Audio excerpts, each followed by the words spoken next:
Hello everyone, in this lecture I will discuss about rainflow counting method.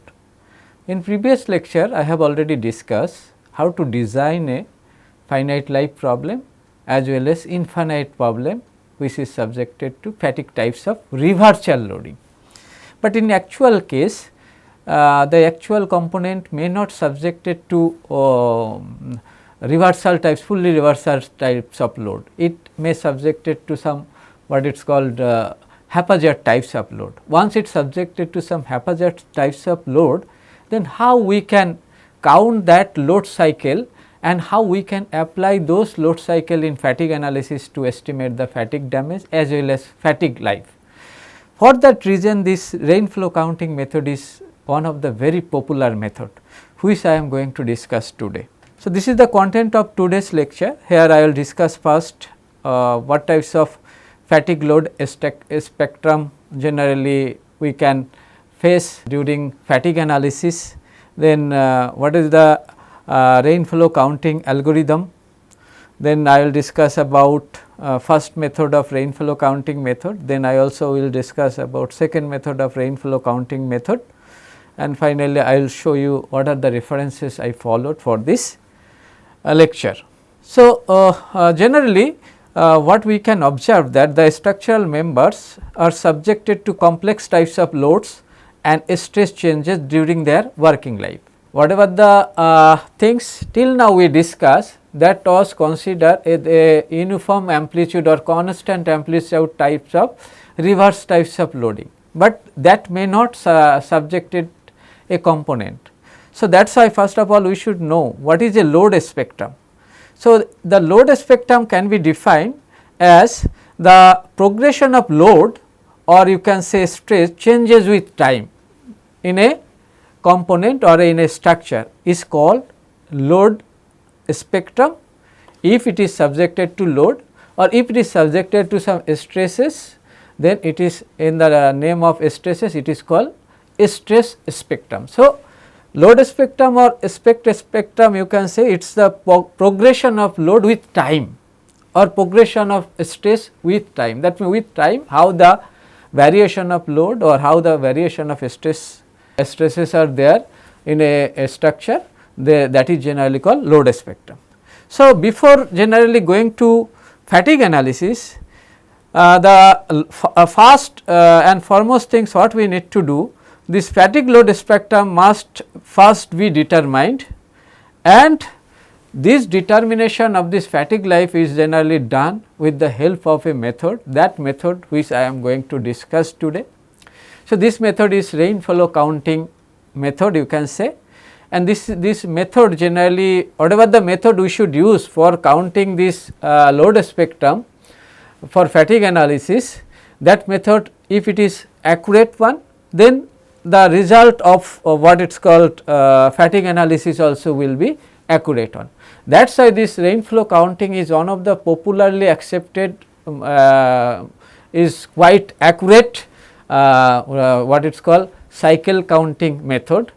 That is why once we use this counting method for fatigue analysis, then what happens, it give us a accurate result, because the fatigue analysis result will depends on the accuracy of this fatigue load spectrum counting method. What I am telling, understand? This compilation of this load spectrum is divided into 3 steps.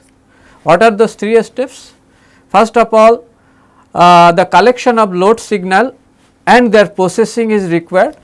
We need to first collect the load signal from a component or a specimen, then we need to process it, and we need to discard, here I have written, the unstable load signal which is subjected to some large error, that means which is not required you can say, that means which is unstable as well as which has some large error types of signal is there, that we need to discard, that means that we need to remove you can say.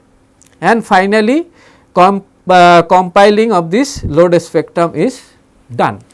These are the 3 steps generally we need to follow for compilation of this load spectrum. How we can get this load spectrum, that also we need to know. So, generally for getting the load spectrum of a structural component, we can use two different methods. One is we can directly take the spectrum signal by experimental method, that means measuring the what are the load it is subjected to with time. That way we can take the load signal data. This method generally is a complex types of method, you can say, and it takes more time, but what happens, it is more accurate, that you can say, it is a accurate method. That means experimentally if you collect the data from the real life component, whatever the load cycle or state cycle a component subjected to with time, then what happen, it will be more accurate, but what happens, it takes lot of time and it is generally more expensive, that you can say. This is one method we can what it is called, take the load signal. The other approach generally which is popularly used, you can say, that is the load spectrum obtained by some what it is called simulation technique. That simulation technique nowadays use a popular numerical techniques software like ANSYS software by ANSYS software, ADAM software or some other finite element software packages are there. By those software packages generally we can get this what it is called load signal data.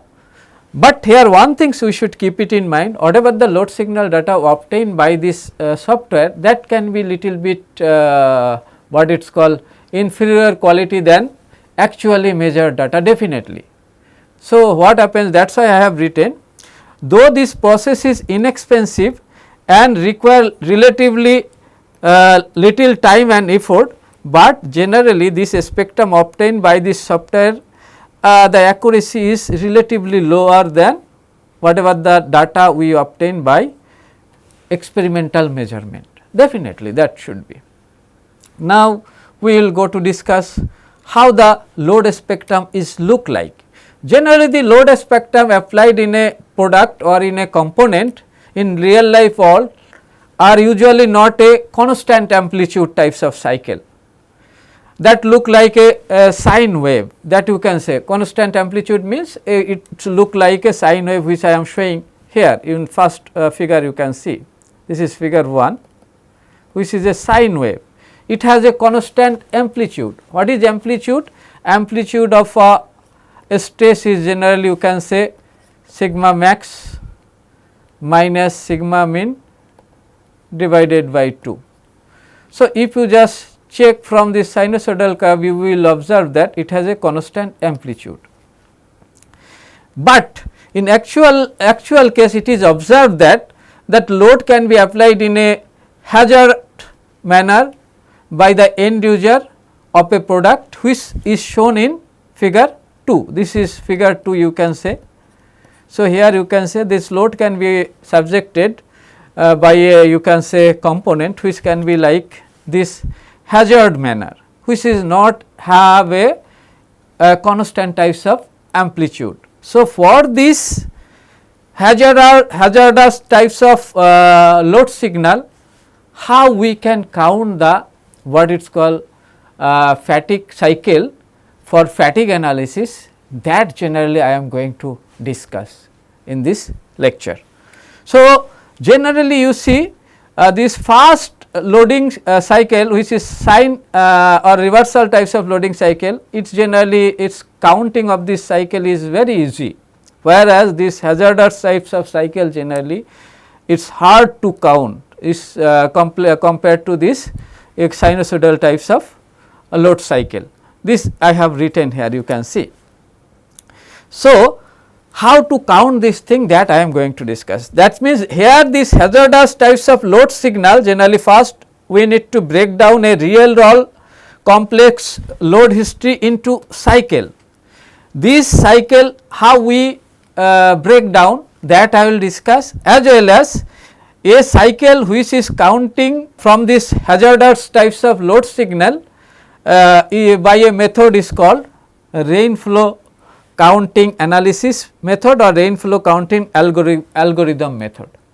This method generally we employed to count the fatigue loading cycle of a hazardous types of loading cycle.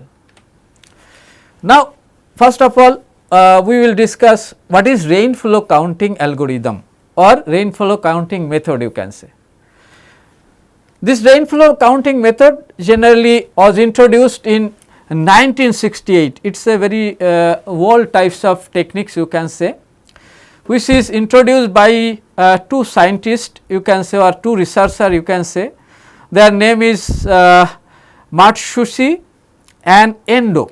They generally introduced this rain flow counting algorithm, which is the first accepted method used to extract closed loading reversal or cycle. Here one thing you should keep it in mind, from a hazardous signal this rain flow counting method is the first accepted worldwide accepted method, this you should keep it in mind, which is used to count the what is called loading reversal or cycle. Here one thing you should keep it in mind, reversal means half cycle, this you should keep it in mind, and cycle means full cycle, what I am telling understand. So, this technique generally used to measure this reversals as well as cycle. How it is, that I will explain in subsequent slide. So, the rain flow counting, why it is named as rain flow counting method? Because the rain flow is the name from a comparison of this method to the flow of rain falling on a pagoda. What is pagoda? Pagoda shape you can resemble, here I have shown on figure you can see. The pagoda roof generally which is looks like generally Buddhist temple, which you can see. So, once the rain is falling from a pagoda, generally based on the nature of this falling of this rain, generally this rain flow counting method is established. That is why here I have written the rain flow was named from a comparison of this method to a flow of rain falling on a pagoda and running down the edges of the roof. So, once the rain flow is falling from a pagoda and running down the edges of the roof, depending upon its falling and nature of flow of this rain, this rain flow counting method is established. That is why what happens, as it is resemble with this pagoda falling rain flow, that is why it is called rain flow counting method. How it is, everything in details I will explain. So, the rain flow counting method is used generally in fatigue analysis of a component in order to convert a loading sequence of varying stress into a set of constant amplitude reversal with equivalent fatigue damage. What does it mean? That means, let us say haphazard loading cycle is there. From this haphazard loading cycle or loading signal, we will count the fatigue loading or we will determine the fatigue loading cycle, which will be used for fatigue analysis.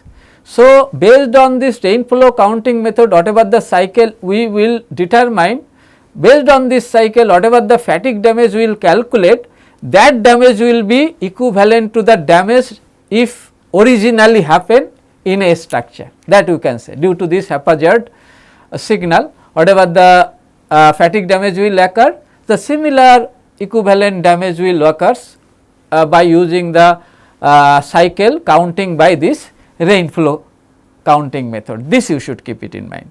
So, in rain flow counting method generally this varying stress is generally converted into a set of constant amplitude stress reversal. Reversal means half cycle, and which has a fatigue damage equivalent to the actual what it is called hazardous types of loading cycle. This you should keep it in mind. This method generally successively extract the smaller interruption cycle from a sequence. This method is such a very interesting method. It can extract whatever the interruption cycle is there on this hazardous loading cycle, that it also it can extract. This also you should keep it in mind. This cycle predicted by rain flow counting method allow to calculate fatigue damage using some other techniques. That means, here this hazardous types of signal directly we cannot use for analysis of fatigue life or fatigue damage, that you can say. That is why this hazardous signal first of we need to convert to a cycle which is generally can be used for calculation of fatigue life. What I am telling, understand? So, that is why this hazardous cycle first of we need to consider or convert into a such a cycle, so that that cycle is acceptable in fatigue analysis. What I am telling, understand? That is why this rain flow counting techniques is required. So, this cycle which is predicted by this rain flow counting. So, after counting, generally this cycle only we can use in fatigue analysis. By using this rain flow counted cycle, we can use some well established method to estimate the fatigue damage. One of the method is like by Minard's rule, or it is also called Palmgren-Minard's rule, or by using another technique is called crack growth equation technique or crack growth technique. Generally, one of the very popular crack based fatigue life estimation method is LEFM method. LEFM method, I have already discussed this thing in details, that is called linear elastic fracture mechanics approach. More details also I will discuss in subsequent lecture. So, generally first so what are the steps we need to follow for fatigue analysis, that more details I will explain in next slide. Like here I have shown. Where is the application of this rain flow counting algorithm? So, rain flow counting algorithm is mainly used to determine the stress reversal, or you can say load reversal cycle, which will be used further for fatigue damage calculation or for fatigue life estimation with the help of some other technique. Some of the popular techniques I have already told. The one is called Minard's cumulative fatigue damage techniques. Another one can be by fracture mechanics approach or crack propagation approach also we can use. So, here generally I have shown how this rain flow counting method generally works. So, first of all we need to collect the data from actual what is called loading signal by measurement from the what is called component experimentally, or you can generate that data with the help of some software, finite element software packages like ANSYS, ADAMS. I have already told you some other softwares also are there, Abacus, Nastran. By using or COMSOL, different software are there. By using those software also you can collect this data. After that, generally what we need to do after collecting this data, we need to find out peak and valley of that loading cycle. So, that is why I have written. So, first we need to collect the data, that is data collection. Second step, we need to determine the peak and valley or peak and valley identification step. In this method, generally what we need to do, we need to find what is the maximum what is called stress value and minimum stress value of different types of hazardous cycle. That maximum and minimum we need to calculate. Then either this maximum stress value is considered as peak and value is this considered as minimum value of a hazardous cycle. What I am telling, understand? So, that is why here I have written. So, in the rain flow counting method, this stress cycle are characterized by their peaks, that is maximum stresses, and valleys, that is minimum stresses you can say, during each cycle, and the data is analyzed to identify this peak and valley. Then after identifying this peak and valley, we need to use this rain flow counting method. So, after identification of peak and valley, this third step is, that is cycle counting. Here generally we use rain flow counting method. So, here once the peak and valley are identified, then the rain flow counting algorithm counts the number of complete stress cycles that occur within the data set. So, a complete stress cycle typically includes a rise from the valley to the peak and then a return to the valley. Definitely, it start from a valley, it go to peak, after that again it's return back to, you can return back to, you see it start from a valley, then what happens is return go to a peak and again it's coming down to a valley. This is you can consider as a what is called half cycle. What I am telling, understand that I have the complete stress cycle typically includes from a valley to peak and then a and return back to valley. Okay. This is called a stress reversal, what I am telling, understand, or you can say half cycle. This you should keep it in mind. So, how it is counting, that I will discuss. So, this is the application of rain flow counting. So, once rain flow counting method is established or calculated, then we need to go for damage calculation and cumulative damage calculation. In damage calculation, generally whatever the number of cycle we calculate based on rain flow counting method, that number of cycle we will use in Minard's equation. In this Minard's equation, generally by using Minard's equation we will find for each cycle how much damage is occurring on that what it is called component. That damage calculation is generally required to find. So, individual cycles damage calculation is done, then generally finally we sum up all these damage together and finally we calculate the overall cumulative damage. That is why here you see, after that cumulative damage analysis is done. By summing up this damage contributed from all the stress cycles, engineer can assess the cumulative damage experienced by the material or structure over its operational life.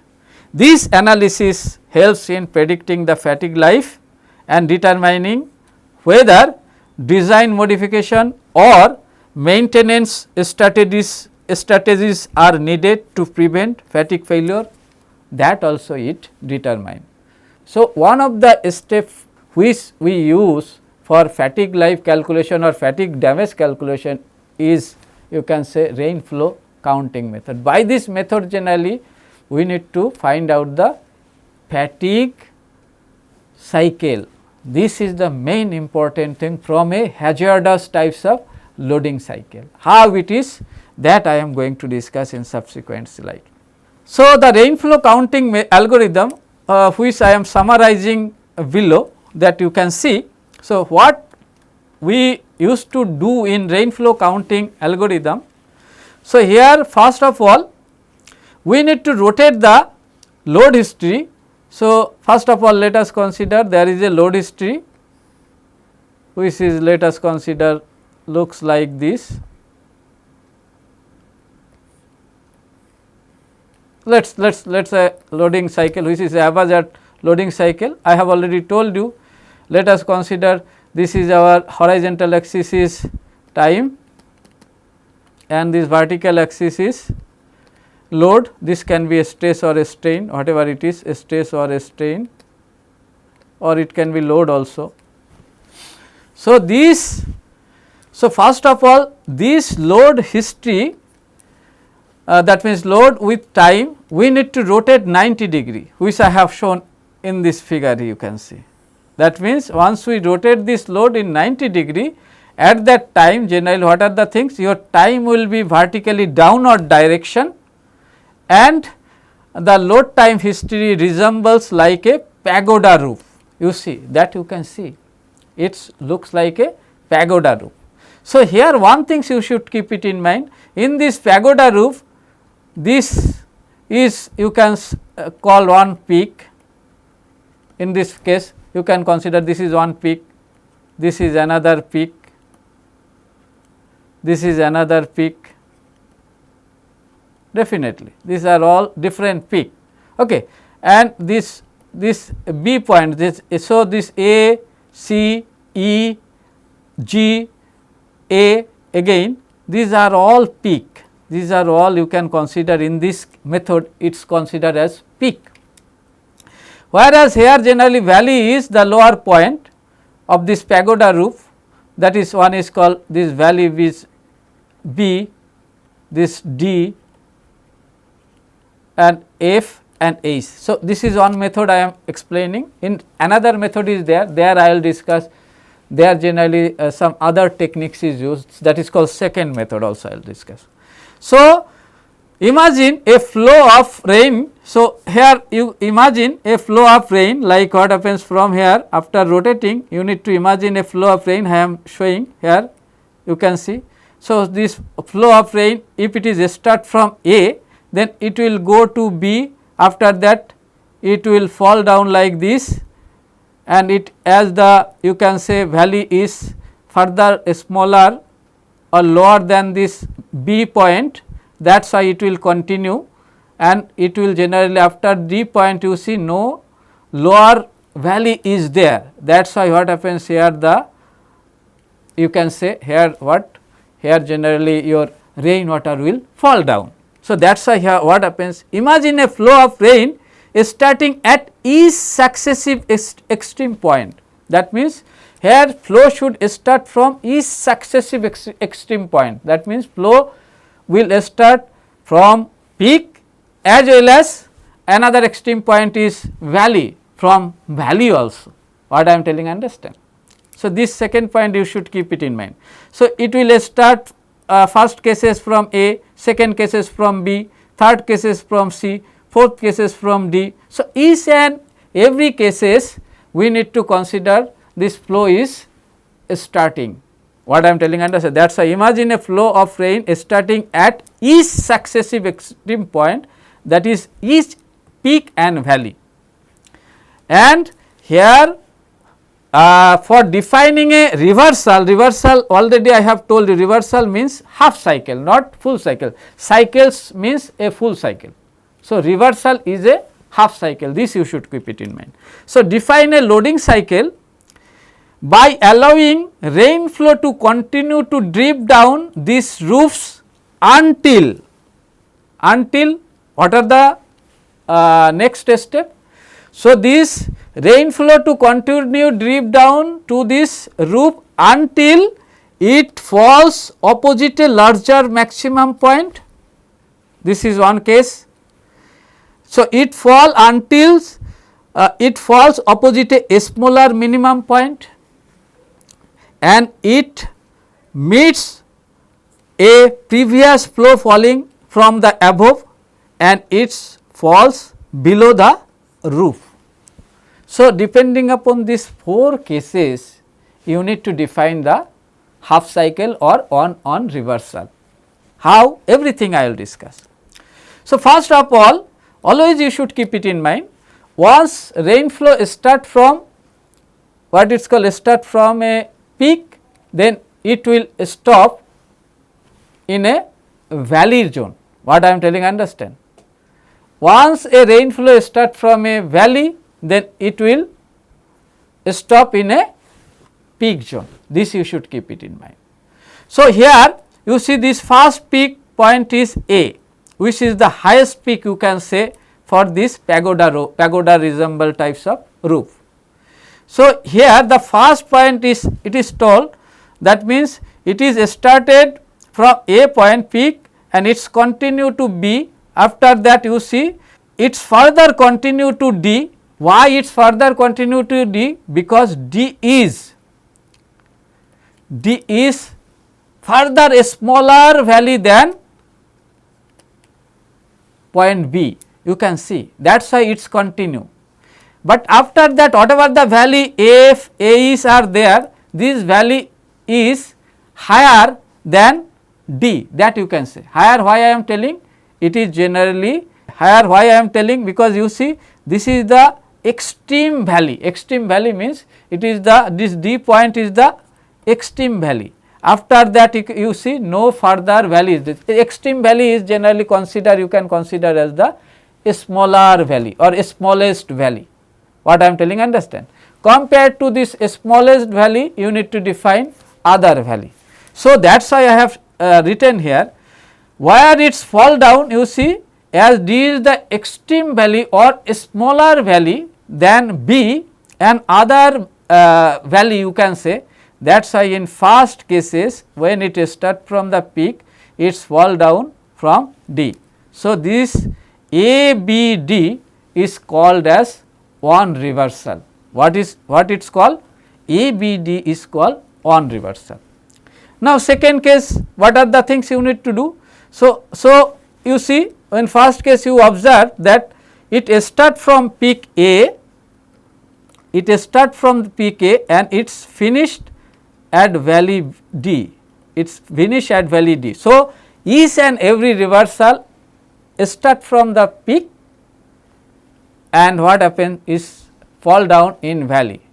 If it start from valley, then for another reversal, if it start from the valley, then it fall down in peak. This you should keep it in mind, always you should keep it. In next case, what I have told you? I have told you that range should start from each peak and each valley point. So, second case I will take point B. So, in this point B, you can observe that in this point B, it is generally start from B and it's generally continue till C, and after that you see from C it's fall down. Why? You see the first point you see.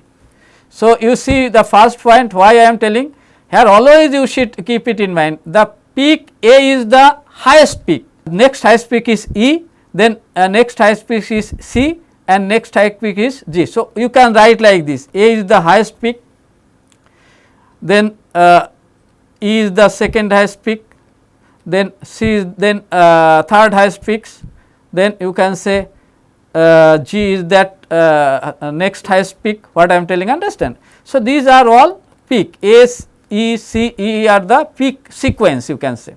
It will fall from C, why? Because C is a smaller peak than E. So, follow this point B, it fall opposite a smaller minimum point, what I am telling, understand. It fall opposite a maximum point. So, you see opposite a maximum point means, so in case of valley to, you can say peak, in this case you see it start from B and it fall down from C, why? Because E is higher maximum than C. So, it follow this first point, what I am telling, understand. So, from B it start and it fall down. So, another reversal is B to C, this is called another reversal. So, I will show you in table also. Then in third case, that rain flow start from the valley from this C peak, and it's continue. You see its C peak, it's continue. So, here one things you can observe, I have drawn the what is called rain flow line, which is started from peak, which is I have drawn outside the pagoda line, and which is start from the valley, that is generally passing inside the pagoda, that you can see. So, from C peak, once it started, you see it continue, and what happens after continuing is it generally meet with a previous you can say rain flow line. One it's meet with a previous rain flow line, there it will stop. So, it will continue from C to within a range of this, you can see this is the third reversal, you can say C to B. So, after that again we need to start our rain flow from D point. So, D is the, I have already told you, from valley the line we are generally drawing, which is inside the pagoda line. So, it is continuing like this, you see.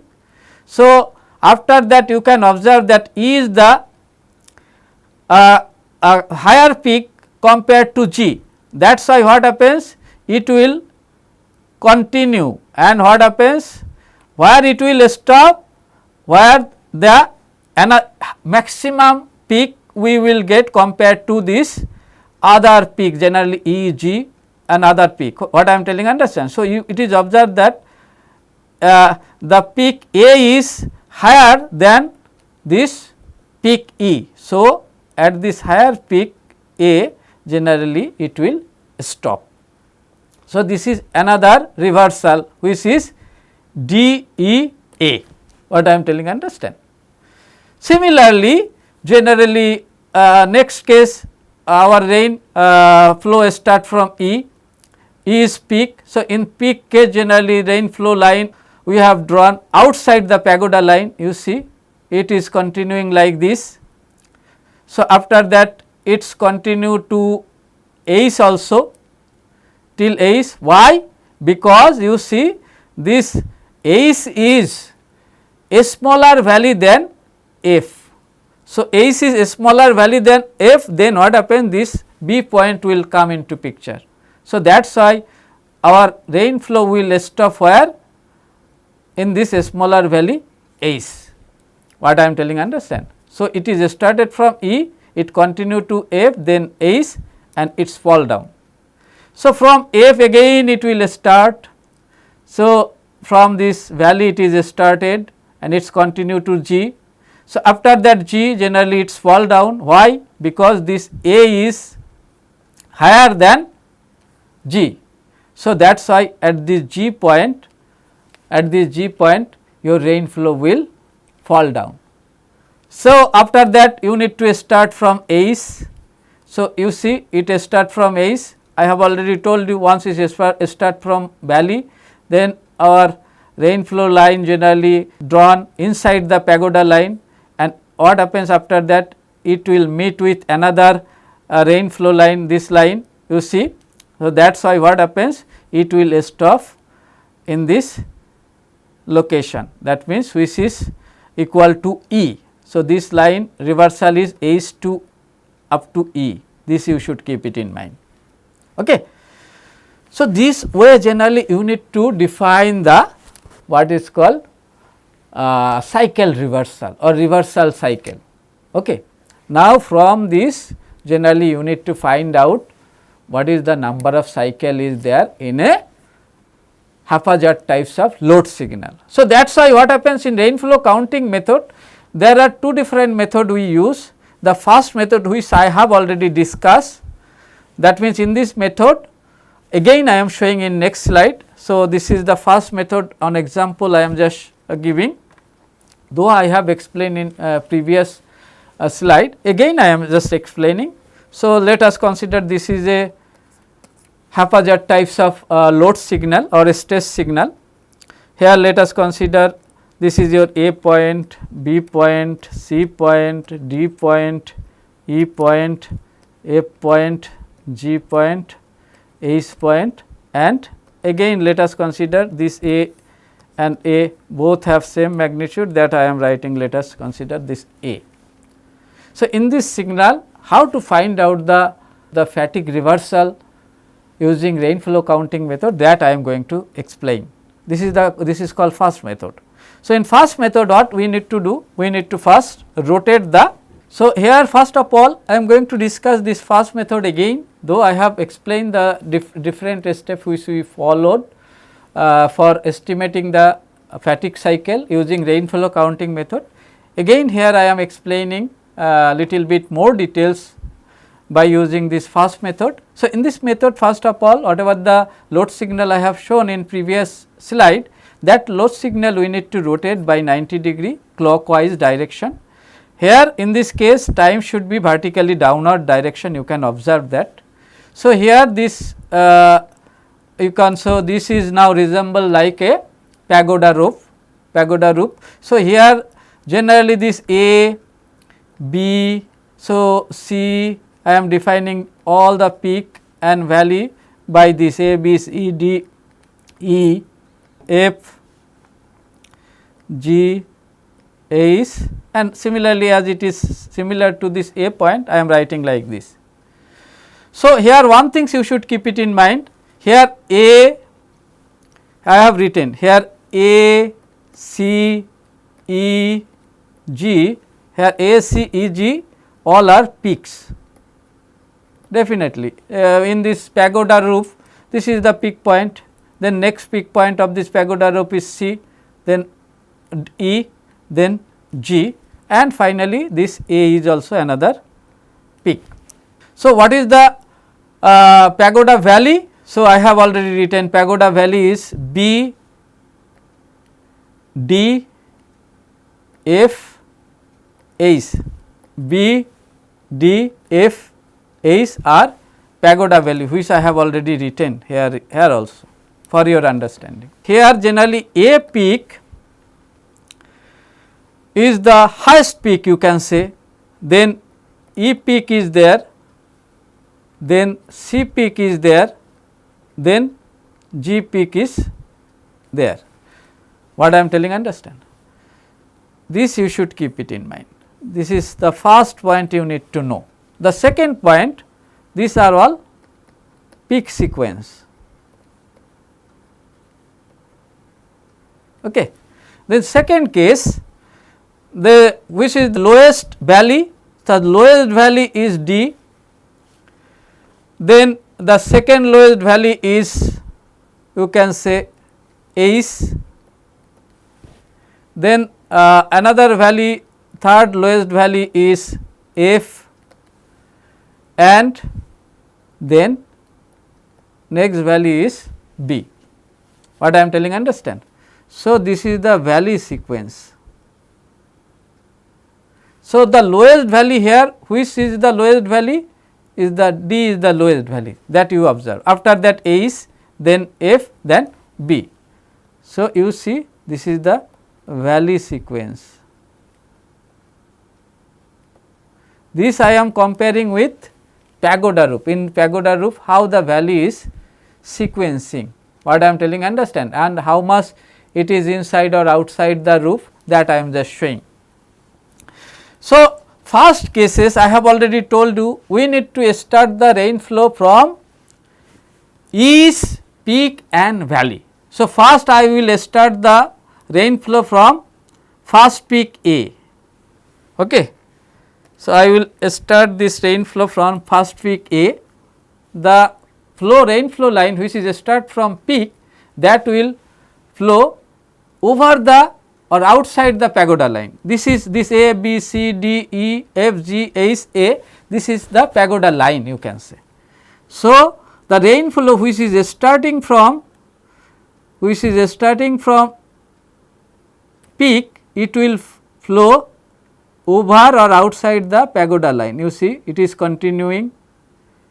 After that, you see, as the, you see, the point you should keep it in mind, I have written, it fall opposite a smaller minimum point, it fall opposite a smaller minimum point.